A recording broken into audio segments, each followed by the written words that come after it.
Daí, pessoal, mais uma resolução. Um número natural P maior do que 1 é chamado número primo quando seus únicos divisores positivos são o número 1 e o próprio P. Se K é o conjunto de todos os números naturais primos e menores do que 20, então o número de subconjuntos de K é... Bom, primeiro ele faz aqui, né, uma espécie de definição de número primo, dizendo que um certo número P natural, quando maior que 1, é chamado de primo, se os seus únicos divisores positivos são o número 1 e ele próprio. Então, justamente o que sabemos de números primos. Números primos são aqueles em que só tem dois divisores, ele mesmo e o 1. Ok. E aí ele diz que existe o conjunto K formado pelos números primos menores do que 20.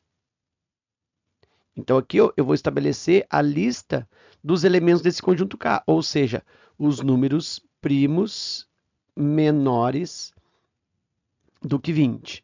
O número 1 é descartado, né? Já diz aqui que o número natural P tem que ser maior que 1 para ser primo, então o número 1 ele não é primo. E aí o primeiro primo é o 2, que inclusive é o único primo que é par. Depois eu tenho o número 3, que também é primo. O número 3 também é divisível só por ele mesmo e pelo 1. O número 4 não é primo, por quê? Porque 4 ele dá, por exemplo, para dividir por 2 de resultado inteiro. Então, o 2 é divisor do 4, portanto, o 4 não é primo. Então, eu tenho por enquanto aqui o 2 e o 3. O 4 não, o 5 é primo. O 6, ele tem como divisor o 2 e o 6, então o 6 não é primo. O 7 é primo, só dá para dividir o 7 por 1 e por ele mesmo.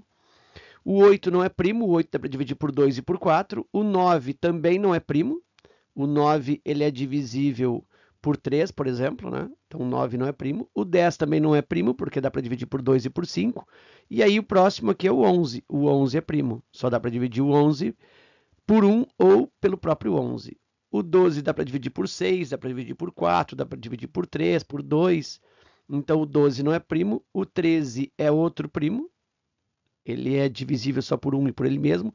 E aí observa que a partir do 2, todos os números primos são ímpares. Né? Então o 14 eu nem preciso verificar, porque o 14 já vai dar por 2. Então vou para o 15. E o 15 também não é primo, porque ele dá para dividir por 13 e por 5. O próximo 16, 16 é par, lembra, não é primo. Dá por 2, dá por 4, dá pelo 8.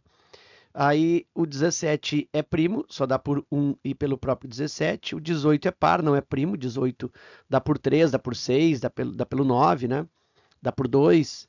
Então o 18 não é primo. O 19 é o próximo primo. O 20 é par, dá por 2, dá por 4, dá por 5. Não é primo. Aí eu tenho o 21, que também não é primo. 21 dá por 13, dá por 7. E aí, mas 21 já passaria, né? Eu quero até o 20. Então aqui o 19 é o último. 19 é o último número primo. E aí a quantidade de primos que eu obtive menores do que 20, eu tenho aqui 1, 2, 3, 4, 5, 6, 7, 8.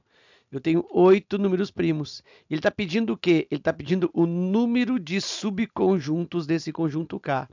E a gente sabe que o número de subconjuntos de um conjunto, o número de subconjuntos, o número de elementos, né, do conjunto das partes. Então, o número de subconjuntos é dado por 2 elevado ao expoente n, em que esse n é a quantidade de elementos.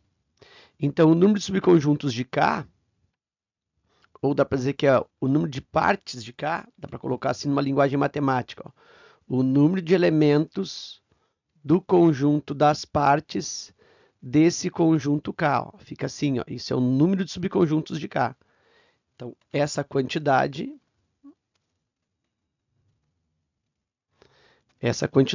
é dada por 2 elevado na n, em que o n é o número de elementos de K, que nós contamos 8. Então, isso é 2 elevado à oitava potência. E aí, 2 elevado à oitava potência é 2 vezes 2, vezes 2, vezes 2, 8 vezes, que dá 256.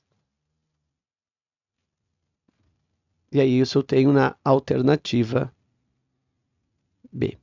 Ok? Então era isso, eu espero que essa resolução contribua no teu estudo, fica meu forte abraço, te agradeço pela visita ao canal e até a próxima. E não esquece também de deixar tua inscrição no canal, deixar o teu gostei e compartilhar o vídeo, ativar as notificações, né, e contribuir com o nosso trabalho, ok? Forte abraço e até a próxima.